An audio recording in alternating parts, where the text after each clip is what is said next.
ॐ निरञ्जनं नित्यमनन्तरूपं भक्तानुकम्पाधृतविग्रहं वै ईशावतारं परमेशमीड्यं तं रामकृष्णं शिरसा नमामः। आध्यात्मिक जीवन आणि तपस्या हा आपला विषय आहे। सकाळी जरा तुम्ही सगळे फ्रेश होते म्हणून आपण थोडा हेवी सब्जेक्ट घेतला होता, पण आता तोच सब्जेक्ट राहणार आहे, पण त्याला थोडा आपण लाईट केलेला आहे, कारण आता तेवढं हजम करण्याचं सामर्थ्य काही जेवल्यानंतर राहणार नाही, भरपूर जेवण झालेलं आहे। तर शब्द थोडे सोपे केलेले आहे, त्यामुळे समजायला सोपं जाईल। एक अभंग जो मी लिहिलेला आहे त्यावर आपण चर्चा करूया। तर आध्यात्मिक जीवन आणि तपस्या, काया वाचा आणि मन देवा तुला समर्पण। तर इथे मी सकाळी सांगितल्याप्रमाणे काया वाचा आणि मन देवा तुला समर्पण, आपल्याला तपस्या करायची आहे शरीर मन आणि वाणीद्वारे, हेच आपण बघत होतो। तर शरीर मन आणि वाणीद्वारे आपल्याला तपस्या करायची आहे, तेव्हा तपस्या करायची म्हणजे काय करायचं, या तीन गोष्टी ज्या आहेत त्या भगवंताला समर्पण करायच्या, भगवंताच्या चरणी समर्पण करायच्या। म्हणजे हे सगळं जे यंत्र आहे ते भगवंतासाठीच आहे, आणि आपण जे काही करतो आहे तो भगवंतच आपल्याकडून करून घेत आहे, असा भाव जेव्हा आपल्या मनामध्ये निर्माण होतो तेव्हा आपण त्याला समर्पण म्हणतो। तर आता भगवंताला समर्पण करायचं म्हणजे काय करायचं। आता आपल्याकडे शरीर आहे आणि शरीरामध्ये इंद्रिय पण आहे, तेव्हा ह्या शरीराला भगवंताच्या चरणी कसं समर्पित करायचं। काया प्रभू सेवा करी जिव्हा जपे रामकृष्ण हरी, कान करारे श्रवण ईश्वराचे संकीर्तन। तर इथे आपण शरीराविषयी बघत आहोत की काया प्रभू सेवा करी जिव्हा जपे रामकृष्ण हरी। तर या शरीराद्वारे आपल्याला भगवंताची सेवा करायची आहे, प्रभूची सेवा करायची आहे, म्हणजे त्याला आपण पूजा म्हणतो। तर जनसेवेसाठी जनसेवेपायी काया झिजवावी, देह झिजवणे मन रिझवावी, हे जे सांगितलेलं आहे, गाव सोसून या मन रिझवावी। संतांनी सांगितलं आहे की जनसेवेसाठी काया झिजवावी, म्हणजे हे जे शरीर आपल्याला मिळालं आहे हे जनसेवेसाठी आणि ईश्वर सेवेसाठी आपण झिजवलं पाहिजे। शेवटी या शरीराद्वारे आपल्याला काहीतरी करायचं आहे, आणि पहिलं गोष्ट म्हणजे पोट भरण्यासाठी काहीतरी करावंच लागणार आहे, कारण उदरनिर्वाहसुद्धा करायचा आहे, पण ते सुद्धा भगवंताचंच काम आहे असा भाव मनामध्ये ठेवून करायचं आहे।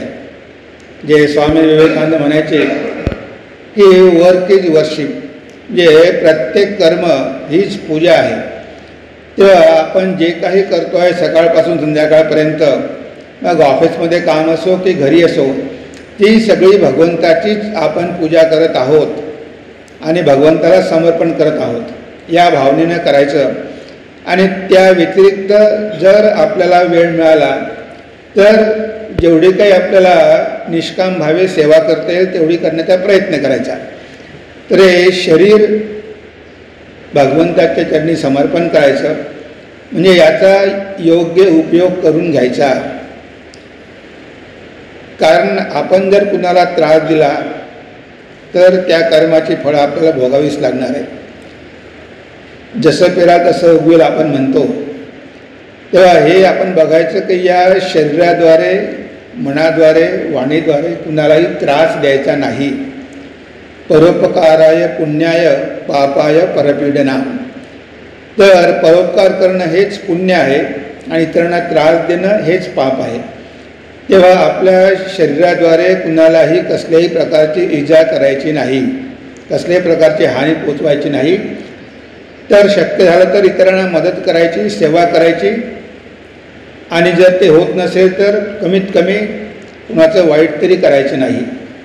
म्हणजे ह्या शरीराद्वारे जे काही आपण करू ते जगाच्या हितासाठीच आपण केलं पाहिजे, हेच इथे सांगितलेलं आहे. काया प्रभू सेवा करी, जिव्हा जपे रामकृष्ण हरी. तर रामकृष्ण म्हणायचे की इंद्रियांची मोड भगवंताकडे वळवून द्या. आता आपल्याकडे जिव्हा आहे, भगवंताने दिलेली आहे, पण ती जिव्हा कशी वापरावी हेच आपल्याला कळत नाही. सकाळपासून संध्याकाळपर्यंत या जिव्हेचा आपण वापर करतो, उपयोग करतो, पण त्या जिव्हेद्वारे आपण काय करतो? भगवंताचं नाव किती वेळ आपण घेतो? म्हणजे आपल्या जिव्हेद्वारे काहीतरी लोकांना चांगलं सांगितलं पाहिजे की ज्यामुळे त्यांचं कल्याण होईल. या जिभेद्वारे आपण भगवंताचं नाव घेतलं पाहिजे, पण आपण भगवंताचं नाव न घेता बरेचदा दिवसभर बडबड करत राहतो आणि जास्तीत जास्त सांसारिक विषयाबद्दलच आपण बोलत असतो. जरी आपण आध्यात्मिक शिबिरामध्ये गेलेलो असलो तर तिथे आध्यात्मिक विषयावरतीच बोलायला पाहिजे, पण आपण मात्र बोलत असतो संसाराविषयीच. आणि भगवान श्रीरामकृष्णांचं ऑब्झर्वेशन खूप सूक्ष्म होतं. ते म्हणायचे की बाया इथे गंगा स्नान करायला येतात आणि गंगा स्नान करताना त्या म्हणतात, काय आज कसली भाजी केली, तुझ्या मुलाचं लग्न झालं का, तुझी सुनबाई कशी आहे.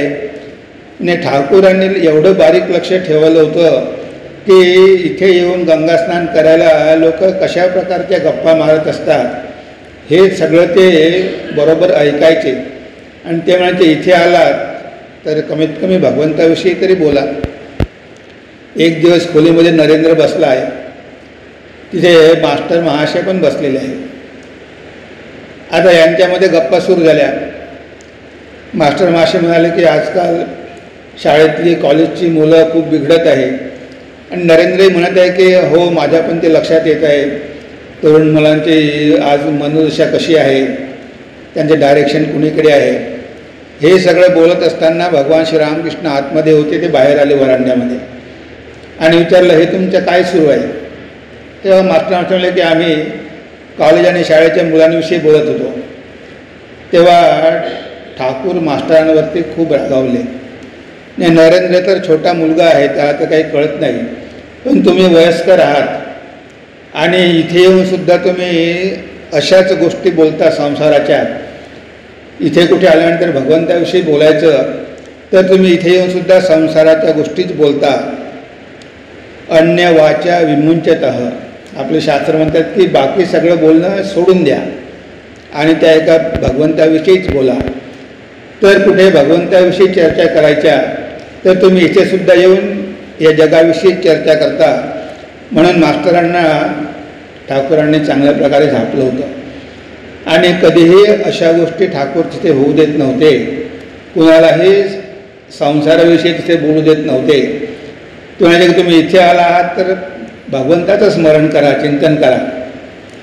ते तर नेहमी ईश्वरी भावातच राहायचे.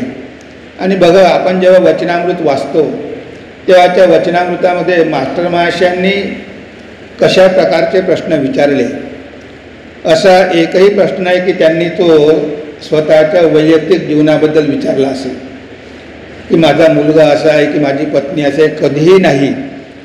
त्यांनी सगळे प्रश्न विचारले की ज्यामुळे आपली आध्यात्मिक प्रगती होईल. इव्हन गीतेमध्ये सुद्धा तसेच प्रश्न आहेत. पण आपण जर एखाद्या साधूकडे गेलो तर पहिली गोष्ट आपण काय म्हणतो की महाराज माझ्या मुलाला आशीर्वाद द्या, तो 10वी शिकत आहे, तो 10वी पास झाला पाहिजे. 10वी पास झालं, शिक्षण झालं की महाराज आशीर्वाद द्या, त्याला चांगली नोकरी लागली पाहिजे. महाराज मुलीचं लग्न जुळत नाही, आशीर्वाद द्या की तिचं लग्न लवकर झालं पाहिजे. असं तुम्ही वचनामृतात कुठेतरी वाचलं आहे का? कुठेच वाचलं नाही. म्हणजे बघा कशा प्रकारे आपलं मन खाली खाली खाली खाली येत जाते. त्यावेळेस जे भक्त यायचे ठाकूरांकडे त्यांना भगवंताशिवाय दुसरं काहीही नको होतं. आणि आज आपण बघतो की भगवंताला सोडून बाकी सगळ्या गोष्टी आपल्याला पाहिजे आहेत. म्हणजे असं हळूहळू मन खाली खाली जात असते. साधुसंग करायचा, सत्संग करायचा कशासाठी? की ज्यामुळे आपल्या मनामध्ये भगवंताविषयी भक्ती निर्माण होईल, ज्यामुळे आपल्या मनामध्ये त्याग, वैराग्य, विवेक निर्माण होईल. साधूला बघून आपल्याला काहीतरी शिकायला मिळेल. यासाठी आपण साधुसंग, सत्संग करत असतो. पण तिथे बरेचदा साधूला आपण बोलूच देत नाही. आपण आपलं संसाराचं पुराणच सुरू करतो आणि 1 घंटा आपलं पुराण सांगत राहतो आणि शेवटी काही न ऐकता पण निघून येतो. आता तो साधुसंग झाला का? त्या साधूला संसाराचा संग झाला, तुम्हाला काही साधूचा संग झाला नाही. कारण तुम्ही साधूचं ऐकण्याऐवजी तुम्हीच सगळं पुराण त्यांना सांगितलं संसाराचं, की घरी सुनबाई कशी वागते आणि मुलगा कसा वागतो आणि कोणी केअर करत नाही, अमुक आणि तमुक. म्हणजे हे सगळं आपण सांगत बसतो. जे वेळेचा कसा उपयोग करून घेतला पाहिजे. आपण मठामध्ये गेलो तर दिवसभर तर आपण बाहेरच असतो, तेव्हा आपण तर त्याच गोष्टी करत असतो. पण मठामध्ये गेल्यानंतर मठामध्ये जायचं आणि एका कोपऱ्यामध्ये बसून वर्तमानपत्र वाचायचं. आता ते तर तुम्ही घरी पण वाचू शकता किंवा फोनवरती सगळ्या व्हॉट्सॲपवर सगळे मेसेजेस बघायचे, फोनवरती गप्पा मारायच्या. तर ह्या सगळ्या गोष्टी जेव्हा आपण करतो तेव्हा आपण विचार करत नाही की हे स्थान काही ह्या सगळ्या गोष्टी करण्यासाठी नाही. इथे आपण काहीतरी उच्च प्राप्त करून घेण्यासाठी आलेलो आहे. तेव्हा इथे आपण असेच प्रश्न विचारले पाहिजे किंवा अशाच गोष्टी केल्या पाहिजे. आता बाहेर इकडे तिकडे बगीचा खूप दिसायला सुंदर दिसतो. आता लोक बाहेरच्या गोष्टीमध्येच रमतात. कोणी फोटो काढणार, कोणी फोटो घेणार, कोणी बगीच्याचे फोटो काढणार, कोणी तलावाचे फोटो काढणार. म्हणजे येतात एखाद्या टुरिस्टसारखे, इकडे तिकडे अवतीभोवती बघतात, फोटो वगैरे काढतात आणि निघून जातात. पण आपण टुरिस्ट प्लेसमध्ये गेलेलो नाही, आपण मठामध्ये आलेलो आहे. मठामध्ये येऊन शांतपणे बसून इथे भगवंताला प्रार्थना करणं, ध्यान करणं हा मठाचा उद्देश आहे. आता बाहेरचं बघून जर लोक निघून गेले तर त्यांना इथे येऊन लाभ काय झाला? काहीच उपयोग झाला नाही. तेव्हा हा जो मठ आहे तो कुणाचा आहे? भगवंताचा आहे. देवालय, देवाचं आलय आहे. आता बाहेरच्या गोष्टीमध्येच गप्पा मारत बसण्यापेक्षा आणि बघत बसण्यापेक्षा आतमध्ये येऊन जर थोडं चिंतन केलं, भगवंताकडे जरी बघितलं, 5 मिनिटं प्रार्थना केली तर त्यामुळे आपलं जास्त कल्याण होणार आहे. म्हणून ही जिव्हा आपल्याला दिलेली आहे, या जिव्हेचा आपल्याला योग्य वापर करता आला पाहिजे. या जिव्हेद्वारे भगवंताच्या नामाचं स्मरण, संकीर्तन केलं पाहिजे. हाच त्या जिव्हेचा योग्य उपयोग आहे. जिव्हेला 2 उद्देश आहे, एक म्हणजे चव आणि दुसरं म्हणजे बोलणं. आता चव तर आपल्याला माहीतच आहे. जेवण झाल्याबरोबर अरे काय आज मिठाई वगैरे काही मिळाली नाही, म्हणजे 15 मिनटं त्या जेवणावरतीच आपल्या गप्पा सुरू असते की जेवण कसं होतं, की चांगलं होतं की वाईट होतं, की मसालेदार होतं का काय, याच्यावरती चालतं. एखाद्या वेळेस लग्नाला वगैरे गेले, 5-25 पदार्थ ठेवलेले आहेत आणि ते बघून काय मनाला लोभ सुटतो आणि मग जेवढं खायला पाहिजे त्याच्यापेक्षा जास्त खाऊन टाकतो. कारण पुन्हा पुन्हा थोडं लग्न होते, लग्न एकदाच होते आणि सगळंच चांगलं आहे आणि आपल्याला पुन्हा तर काही चान्स मिळणार नाही म्हणून खाऊन टाका सगळं. आणि दुसऱ्या दिवशी पोट बिघडलं, 3 दिवस मग डॉक्टरकडे जा. तर हे सुद्धा जिभेचंच कर्तव्य आहे. तिथे पण आपल्याला काहीतरी कंट्रोल पाहिजेच. आपण जगण्यासाठी जेवत असतो, आपण काही खाण्यासाठी जगत नसतो. पण काही लोक असतात नुसतं खाण्यासाठीच जगतात. कुठे काय कधी दररोज चांगलं मिळालं पाहिजे. ठाकर म्हणायचे की एक भक्त दुर्गापूजा करायचा आणि त्याने दुर्गापूजा बंद करून टाकली. तेव्हा इतर दुर्गापूजा का बंद केली?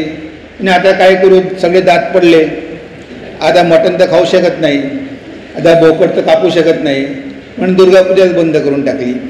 जे तो पूजा करत होता कारण तिथे बोकड खायला मिळते म्हणून पूजा करत होता. तर अशा प्रकारे आपल्या मनाची प्रवृत्ती असते.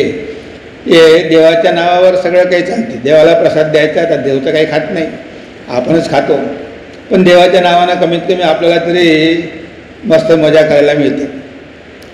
तर इथे हे इंद्रिय जे दिलेले आहेत ते इंद्रियसुद्धा भगवंताच्या सेवेमध्येच लावायचे आहे. तुला पाय दिले आहे, तीर्थयात्रेला जा, तुझ्या मठात जा, मठापर्यंत या, इकडे तिकडे भटकण्यापेक्षा, सिनेमाघरात जाऊन बसण्यापेक्षा किंवा इकडे बगीच्यात किंवा गार्डनमध्ये कुठे टाईमपास करण्यापेक्षा मठामध्ये येऊन तुम्ही तुमचा वेळ घालवू शकता. तर आपल्याला हात दिले लोकांची सेवा करण्यासाठी, हे सगळं जे आपल्याला दिलं आहे, कान दिलेले आहे भगवंताचं श्रवण करण्यासाठी. कान करी रे श्रवण ईश्वराचे संकीर्तन. अरे काना तू भगवंताचं संकीर्तन ऐक. आपल्याकडे डोळे आणि कान ह्या दोन गोष्टी फार महत्त्वाच्या आहेत. डोळ्याद्वारे आपण रूप बघतो आणि कानाद्वारे ऐकतो. तर ह्या दोन्ही गोष्टी खूप महत्त्वाच्या आहे, कारण मनावर त्याचा भयंकर प्रभाव असतो. म्हणून तर तुम्ही टी व्ही उघडल्याबरोबर बघा ॲडव्हर्टाईजमेंट, तिथे चित्र दाखवतात पहिले, म्हणजे डोळ्याद्वारे आपण रूप बघतो आणि कानाद्वारे ते भडीमार करतात, जोरजोऱ्यामध्ये सगळ्या जाहिराती करतात आणि परत परत पुन्हा पुन्हा ऐकून ऐकून ऐकून आपल्याला वाटतं की अरे लक्स साबण जरा चांगली दिसते, कारण दररोज लक्सची ॲडव्हर्टाईजमेंट येते, चांगला फेस वगैरे येतो, मग आपण लगेच दुकानात जाऊन 2-4 लक्स घेऊन येतो. म्हणजे पैसे कमावण्याची त्या लोकांची टॅक्टिस आहे. पण ते कशा प्रकारे प्रभावित करतात? डोळ्याद्वारे आणि कानाद्वारे. कानाद्वारे आपण ऐकतो, डोळ्याद्वारे बघतो आणि आपल्या मनामध्ये कामना निर्माण होते. ह्या सगळ्या गोष्टी काय करतात? आपल्या मनामध्ये कामना कशा जागृत कराव्या यामध्ये ते लोक एक्सपर्ट आहेत. जेवढंच प्रोडक्शन होत आहे कुठे जात आहे? म्हणजे लोक खरेदी करतच आहे ना. जे लोकांकडे पैसा येतो आणि जास्तीत जास्त, आणि कुठेही त्याला मर्यादा नाही. पाहिजे पाहिजे पाहिजे पाहिजे, नो एंड. किती पाहिजे? पण आता सगळं जगच तसं झालं आहे, भोगवादी झालं आहे. रात्रंदिवस हे सगळं ऐकून बघून आपल्याला वाटते की आपल्याला पण हे मिळालं पाहिजे, आपला पण चांगला फ्लॅट झाला पाहिजे, आपली पण चांगली गाडी झाली पाहिजे, आपलं पण हे झालं पाहिजे. आणि कितीही झालं तरी शेवटी समाधान तर नाहीच, अजून पाहिजे ते तर लागलेलंच आहे. तर इथे हा विचार आपल्याला कुठेतरी करायचा आहे की समाधान पण पाहिजे. आणि कान दिलेले आहे भगवंताने, श्रवण करा भगवंताचं नाव, भगवंताचे अभंग श्रवण करा, भगवंताचं नाम संकीर्तन श्रवण करा, चांगली चांगली व्याख्यानं आहे ती श्रवण करा. आता यूट्यूबवर तुम्हाला सगळंच काही मिळते असतं, तुम्हाला जायची गरज नाही, एकदम डोअर डिलिव्हरी आहे, तुमच्या घरी येऊन पोचते. त्याच्यामुळे बऱ्याच लोकांना फायदा पण होतो. पण प्रत्यक्षात ऐकणं आणि यूट्यूबवर ऐकणं फरक पडतो. आपण कारण तिथे काय करतो, आपला स्वयंपाकी सुरू असते आणि ऐकणंही सुरू असते. आता दोन्ही सुरू असल्यानंतर कोणतीच गोष्ट चांगली होत नाही. धड स्वयंपाकी होणार नाही आणि धड ऐकणे होणार नाही. म्हणजे आपण एकाग्र चित्तानं ऐकत नाही. इथे जर आपण आलो तर इथे आल्यानंतर काय होतं, आपण एकाग्र चित्तानं ऐकतो, म्हणजे आपल्याला इथे बसावंच लागतं. पण घरी तशा प्रकारचं वातावरण नसतं. घरी पण आपण ऐकतो, पण तिकडे आपलं संपूर्ण मन नसतं. कधी पॉज करून ठेवतो, बाकीचे कामं करतो, फोन घेतो, बोलतो, नंतर पुन्हा थोडंसं ऐकतो. तेव्हा यूट्यूबच्या माध्यमातून ऐकणं आणि प्रत्यक्षामध्ये इथे येऊन ऐकणं यामध्ये बराच फरक आहे. पण आजकाल यूट्यूबची सवय झाली लोकांना, त्यामुळे त्यांना वाटते की एवढं लाँग डिस्टन्स कोण जाईल. पण इथे एकदा आल्यानंतर तो आपल्याला फरक कळतो की थोडा त्रास जरी सहन करावा लागला तरी आपण मठामध्ये प्रत्यक्षात गेल्यानंतर आपल्याला ज्या गोष्टी मिळतात त्या यूट्यूबच्या माध्यमातून मिळत नाही. आणि यूट्यूबच्या माध्यमातून इतक्या काही कन्फ्युजिंग गोष्टी असतात. तिथे 100 लोक बोलतात. आता 100 लोकांचं ऐकल्यामुळे आपल्या मनाचा गोंधळ उडतो. अरे कोण खरं बोलतो आणि कोण खोटं बोलतो. आता बरेच भोंदू पण आहे, फसवेगिरी करणारे पण आहे. आणि लोकांना तर काय तेच पाहिजे, चमत्कार तिथे नमस्कार. अरे ते असे काही तुम्हाला चमत्कार सांगतील की तुमचा एकदम विश्वास बसतो की बाबा खूप महान आहे, अमुक करतात तमुक करतात. त्याच्यामध्ये काही महानता नाही आहे.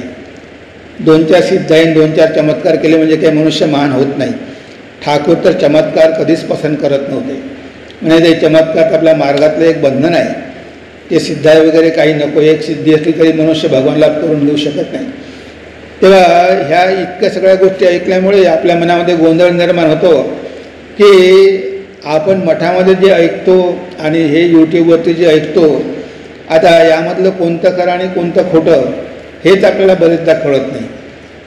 म्हणून आपण अशाच लोकांचं ऐकले पाहिजे की जे खरोखर निस्वार्थी आहे, ज्यांच्या म्हणजे त्याग भावना आहे, ज्यांची जगावरची आसक्ती कमी झालेली आहे, जे तुमच्याकडून काहीही अपेक्षा करत नाही, जे असे महात्मे असतात ते निष्प्रभ असतात आणि ते जे सांगतात त्यामध्ये काहीतरी तथ्य असते, म्हणजे शास्त्राला धरून असते, पण बाकी स्वतःचे मतच सांगतात.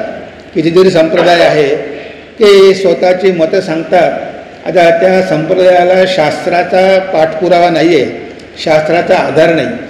ते आपला एखादा संप्रदाय निर्माण करतात आणि स्वतःची सिस्टम तयार करतात आणि ते सांगतात आणि आपल्याला ते आवडायला लागतं. कोणत्याही गोष्टी ज्या आपल्या सोयीच्या असतात त्या आपल्याला आवडतात. इथे रामकृष्णाने रिलिजन काही सोपा केला नाही. तुम्हाला सगळे जगातले कम्फर्ट मिळेल आणि आध्यात्मिकताही मिळेल असं काही होत नाही. ज्या रामय वा कामने, ज्या कामय वा रामने, ठाकूराने स्पष्ट करून दिलं. ते कुणाला घाबरले नाही, कारण भगवंत आहे, त्यांना तिथे भीती कशाची आहे. स्पष्ट सांगून टाकलं की काम आणि कांचन हीच माया आहे. एवढं कोणी स्पष्ट सांगू शकत नाही, कारण हे सांगितलं तर मग त्यांच्याकडे लोक जाणारच कसे. लोकांना तेच तर पाहिजे. तर इथे भगवंत कधी कॉम्प्रोमाइज करत नाही. जे सत्य आहे ते सांगतात. मग आपल्याला ते कटू जरी वाटलं तरी आपल्याला स्वीकार करावा लागतो, जर आपल्याला आपली आध्यात्मिक प्रगती करून घ्यायची असेल तर. म्हणून कानाद्वारे भगवंताच्या गुणाचे श्रवण करा, ईश्वराचे संकीर्तन श्रवण करा. आणि आता काया प्रभू सेवा करी, जिव्हा जपे रामकृष्ण हरी, कान करारे श्रवण ईश्वराचे संकीर्तन. आता वाणी सत्य वचन पालन हेची वाणीचे भूषण, ज्याचे मधुर वचन तो देवाला प्रिय जाण. सत्य वचन पालन हेची वाणीचे भूषण. आता वाणीद्वारे आपल्याला सांगितले की वाणीचं तपस सकाळी आपण बघत होतो. अनुद्योगकरम वाक्यम सत्यम प्रियहितम चयत स्वाध्यायाभ्यासनम चैव वाङ्मय तप उच्यते. तर हे वाणीचं तपस काय आहे की सत्य वचन बोलणं. म्हणजे God is truth and truth is God. सत्यमेव जयते, जय सत्याचा होतो. भगवान श्री रामकृष्ण म्हणायचे की या कलियुगामध्ये तुम्ही कोणतीही जरी साधना नाही केली आणि फक्त सत्याचं जरी आचरण केलं तरी तुम्हाला भगवान लाभ होईल. बघा, जे सत्याचं आचरण करणं किती महत्त्वाचं आहे आणि तेवढंच कठीण पण आहे. आपण छोट्या छोट्या गोष्टीसाठी तडजोड करतो, पण सत्याशी कधी तडजोड करू नये. स्वामी विवेकानंद म्हणतात, truth does not pay homage to any society modern और ancient. Society has to pay homage to truth और पेरिश. सत्य कोणत्याही समाजापुढे मान चुकवायला तयार नाही. समाजाला सत्यापुढे मान चुकवावी लागते, अन्यथा तो समाज नष्ट होतो. आपलं राष्ट्रचिन्ह आहे 4 सिंह, त्याच्या खाली बघा सत्यमेव जयते लिहिलेलं आहे. तर ते मुंडकोपनिषदामधलं मंत्र आहे तो, सत्यमेव जयते. आता जय सत्याचा होतो आणि श्रीरामकृष्णांच्या वाणीमधून एक शब्द पण कधी असत्य निघाला नाही. एकदा राखाल महाराज आले तेव्हा ठाकूर म्हणाले, अरे तुझ्या चेहऱ्यावर मला धब्बे दिसतात, तू काही वाईट केलं आहे का? तुला नाही म्हणे, मी काहीच नाही केलं. तू म्हणे खोटा बोलला आहे का? खोटाही नाही बोललो म्हणे, पण म्हणे गमतीमध्ये मी एक खोटं बोलून गेलो. तेव्हा ठाकूर म्हणाले की गमतीमध्ये पण गमतीजमतीमध्ये पण खोटं बोलू नको, कारण ही एक उपासना आहे आणि सगळ्यात महत्त्वाची साधना आहे. तेव्हा सत्याशी आपण कधीही तडजोड करू नये.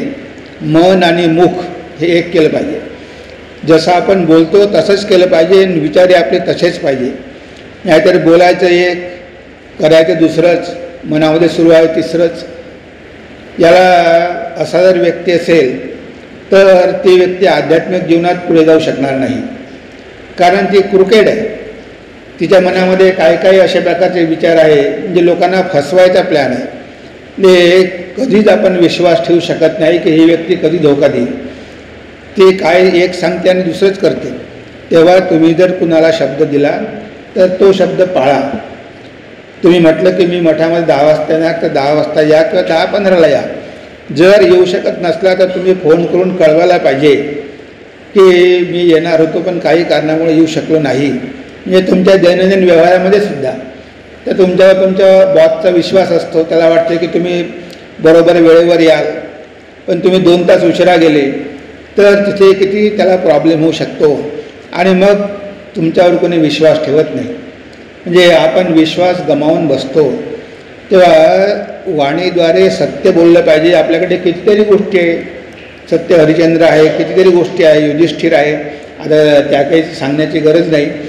पण भगवान श्री रामकृष्णाने आपल्याला दाखवून दिलं, स्वामीजींनी आपल्याला दाखवून दिलं की त्यांनी कधीही सत्याशी तडजोड केलेली नाही. स्वामीजी म्हणायचे की truth, purity and unselfishness, wherever these 3 things are there is no power in the world to crush the possessor thereof. ज्या व्यक्तीच्या ठिकाणी सत्य, पवित्रता आणि निस्वार्थपरता आहे त्या व्यक्तीला जगातली कोणतीही शक्ती दाबून टाकू शकत नाही. ती एकटी व्यक्ती सगळ्यांना पुरून उरू शकते. बघा, एवढं आध्यात्मिक बळ तुमच्यामध्ये येतं ह्या 3 गोष्टींचं आचरण केल्यामुळे. सत्य, पवित्रता आणि निस्वार्थपरता. हे काही नुसते शब्द नाही आहे, हे जीवनामध्ये आचरण करायचं आहे. तर जर आपण सत्याचं आचरण केलं तर आपल्या वाणीमध्ये एक शक्ती येते. आपण जे बोललो ते खरं होतं. कुणाला आशीर्वाद दिला तोही खरा होईल, शाप दिला तोही खरा होईल. म्हणून तर लोक साधूंकडे आशीर्वाद घ्यायला जातात. स्वामीजीने खेत्रीच्या राजांना आशीर्वाद दिला, त्यांना पुत्रप्राप्ती झाली. त्यांना मुलगा नव्हता तेव्हा त्यांनी विनंती केली, ठाकूर म्हणे ठीक आहे. तर ह्या लोकांच्या वाणीमध्ये ही जी शक्ती आलेली असते ती कशामुळे? कारण ते सत्याचं आचरण करतात. नाग महाशय गृहस्थ भक्त होते पण सत्याचं नेहमी आचरण करायचे. एक दिवस ते कलकत्त्यावरून घरी परत आले. वडील म्हणाले की अरे म्हणे उद्या गंगापूजा आहे, तू ती गंगापूजा सोडून म्हणे इथे आला. सगळे लोक म्हणे इथून चालले कलकत्त्याला गंगा स्नान करायला आणि तू म्हणे कलकत्त्यावरून घरी परत आला. तेव्हा महाशयाच्या तोंडामधून सहज निघून गेलं म्हणे जर गंगेवर आपली भक्ती असेल तर आपल्याला गंगेत जायची गरज नाही, गंगाच आपल्या घरी येईल. आणि दुसऱ्या दिवशी बरोबर जेव्हा गंगापूजेची वेळ आली तेव्हा त्यांचं अंगण फाटून गंगा बाहेर आली आणि कारंजा उडायला लागला आणि नागमाशे जोरात उडू लागले, महागंगा महागंगा महागंगा. आणि सगळ्या गावाने त्या फवाऱ्यामध्ये स्नान केलं आणि काही वेळानं पुन्हा गुप्त झाला. म्हणजे बघा, त्यांच्याकडून सहज निघून गेलं की भक्ती असेल तर गंगा इथे येईल, तर गंगा त्यांच्या घरी आली. म्हणजे हे आहे वाणीचं सामर्थ्य. म्हणजे एवढं आपल्या शब्दामध्ये सामर्थ्य येऊ शकते की आपण जे म्हणू ते घडू शकते, जी इच्छा करू ते पूर्ण होऊ शकते. पण मात्र सत्याचं कमीत कमी 12 वर्षे तरी आचरण केलं पाहिजे, काया वाचा मनसा. म्हणून म्हटलं आहे की सत्य वचन पालनं हेची वाणीचे भूषण, ज्याचे मधुर वचन तो देवाला प्रिय जाणं. आणि आपली वाणी कशी पाहिजे? मधुर पाहिजे. बरेच लोक इतके कठोर बोलतात, छोट्या छोट्या गोष्टीसाठी इरिटेट होतात आणि उगीचच लोकांची मनं दुखावतात. मग त्यांच्याकडे कोणी जातसुद्धा नाही. म्हणजे आपण आपल्या वाणीद्वारे कुठे लोकांची हृदयं जिंकायची. स्वामीजी अमेरिकेत गेले, त्यांनी किती लोकांचे हृदय जिंकले, किती त्यांचे भक्त झाले. ठाकूरांकडे यायचे ते किती मधुर भाषेत बोलायचे. एक दिवस ठाकूर दक्षिणेश्वरला बसले आहे आणि तिथे एक भक्त आला. त्याने काहीतरी केलं असेल, मठामध्ये काहीतरी केलं असेल.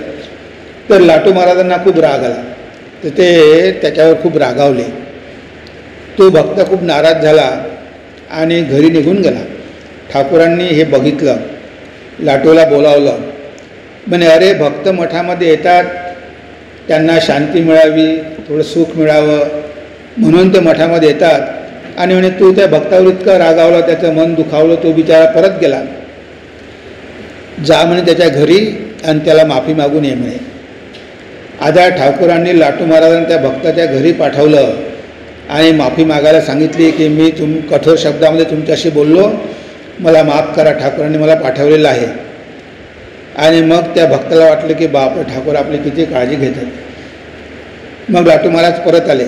ठाकूर म्हणाले की सांगितलं म्हणे, हो त्याला माझा नमस्कार सांगितला का म्हणे? नाही म्हणे, तो नाही सांगितला, पुन्हा परत जा म्हणे, त्याला माझा नमस्कार सांगू नये. आता लाटू महाराज दुसऱ्यांदा जेव्हा गेले तेव्हा तो भक्त तर रडायलाच लागला की ठाकूरांचं आपल्यावर किती प्रेम आहे.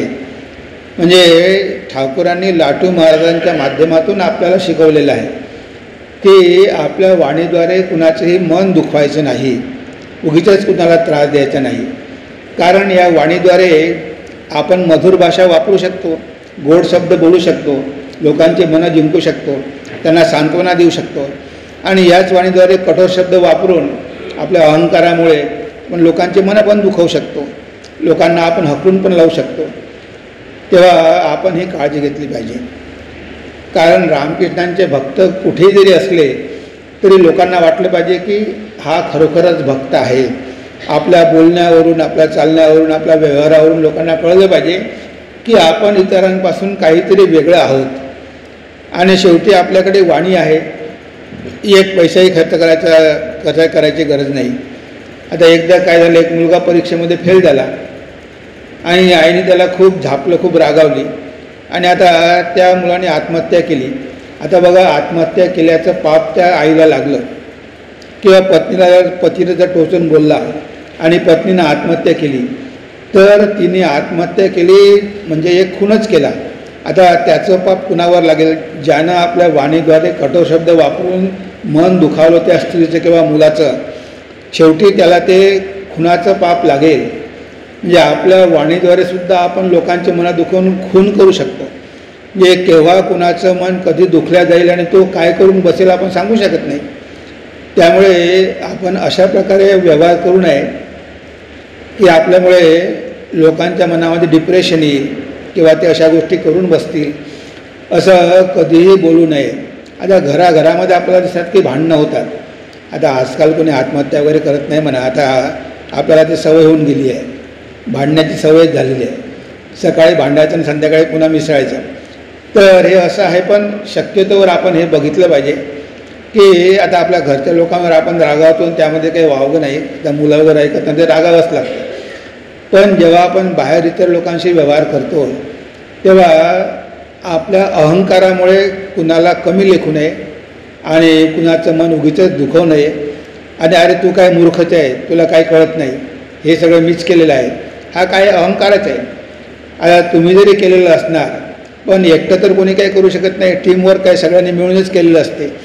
पण त्याला वाटतं की हे सगळे मूर्खच आहे आणि मीच एकटा हुशार आहे, म्हणून नेहमी इतरांची मनं दुखावतात आणि त्यांचे कलिग असतात. मग रिटायर झाल्यावर ते कलिग त्याच्याकडे डुंकूनही बघत नाही, त्याला कोणी विचारत नाही. कारण जोपर्यंत पॉवर आहे तोपर्यंत याने त्या लोकांना खूप त्रास दिला, आता ते लोक कशाला याचं ऐकणार आहे. म्हणून वाणीचं तपास, सत्य बोलायचं आणि मधुर भाषा बोलायची. रामकृष्णांचे चिंतन हेची उत्तम साधन, कलियोगी प्रभू आले मन करण्या पावन. आता मनाद्वारे काय करायचं आहे?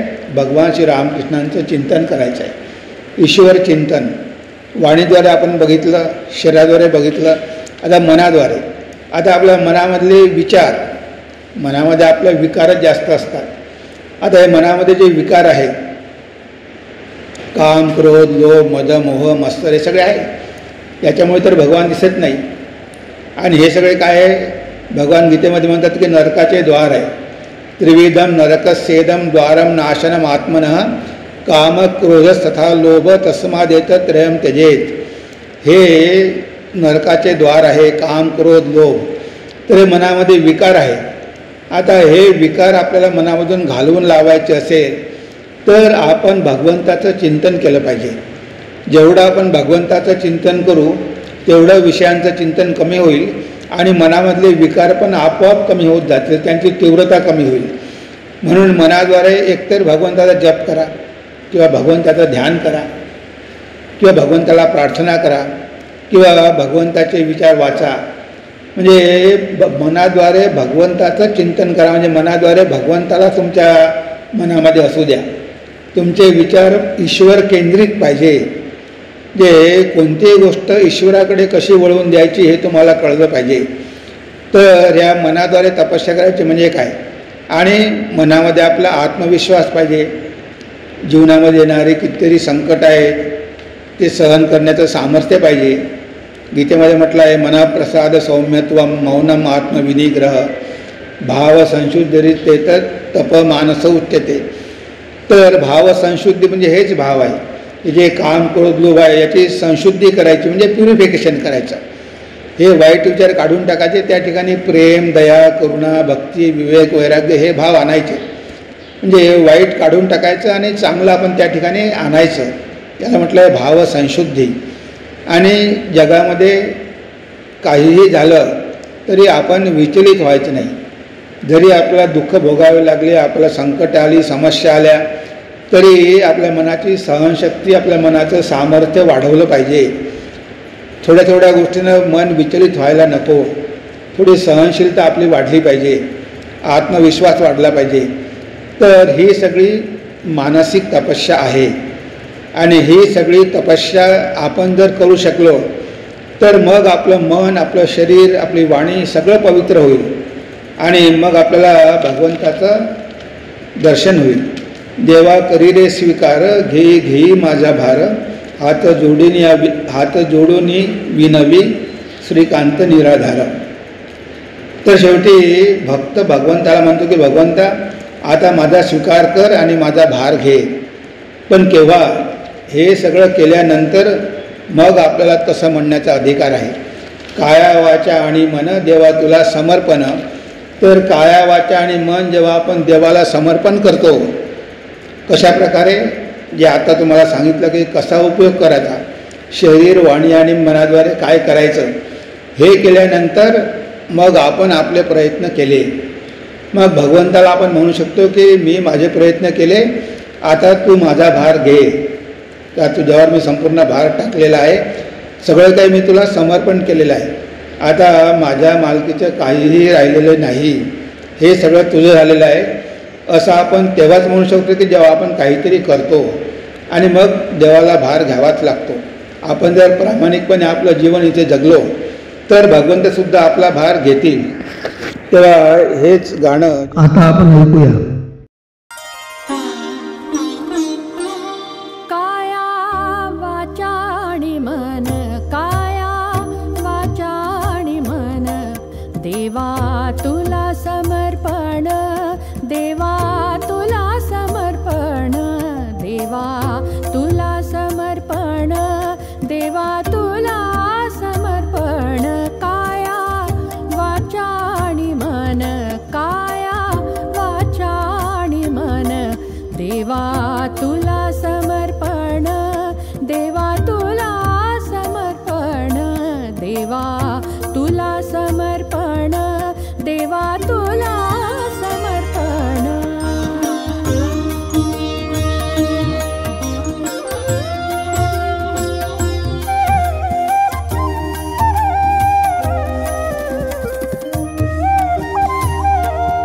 काया प्रभु सेवा करी, काया प्रभु सेवा करी, जिव्हा जपे राम कृष्ण हरी. काया प्रभु सेवा करी, जिव्हा जपे राम कृष्ण हरी. कान करीती श्रवण, कान करीती श्रवण, ईश्वराचे संकीर्तन, ईश्वराचे संकीर्तन. काया वाचा आणि मन, काया वाचा आणि मन, देवा तुला समर्पण, देवा तुला समर्पण.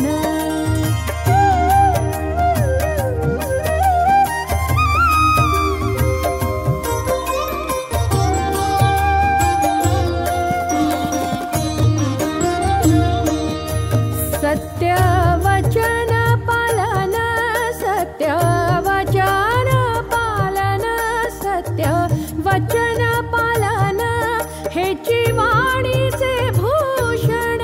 सत्य वचन पालन, हेची वाणीचे भूषण. ज्याचे मधुर वचन, ज्याचे मधुर वचन, तो देवाला प्रिय जाण, तो देवाला प्रिय जाण. काया वाचा आणि मन, काया वाचा आणि मन, देवा तुला समर्पण, देवा तुला समर्पण.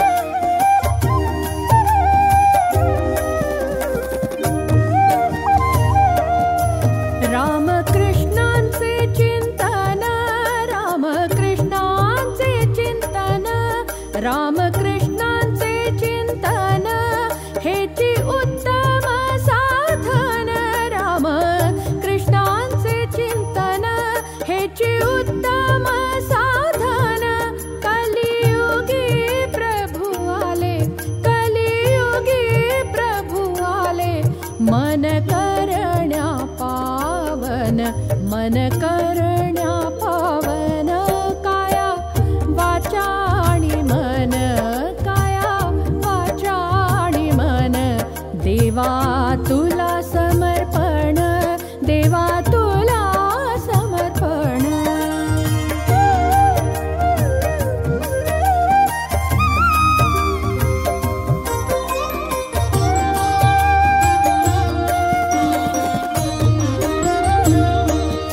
देवा करी रे स्वीकार घेई घेई माझा भार देवा करी रे स्वीकार देवा करी रे स्वीकार घेई घेई माझा भार देवा करी रे स्वीकार घेई घेई माझा भार हात जोडून विनवी हात जोडून विनवी श्रीकांत निराधार श्रीकांत निराधार हात जोडून विनवी श्रीकांत निराधार श्रीकांत निराधार काया वाचा आणि मन काया वाचा आणि मन देवा तू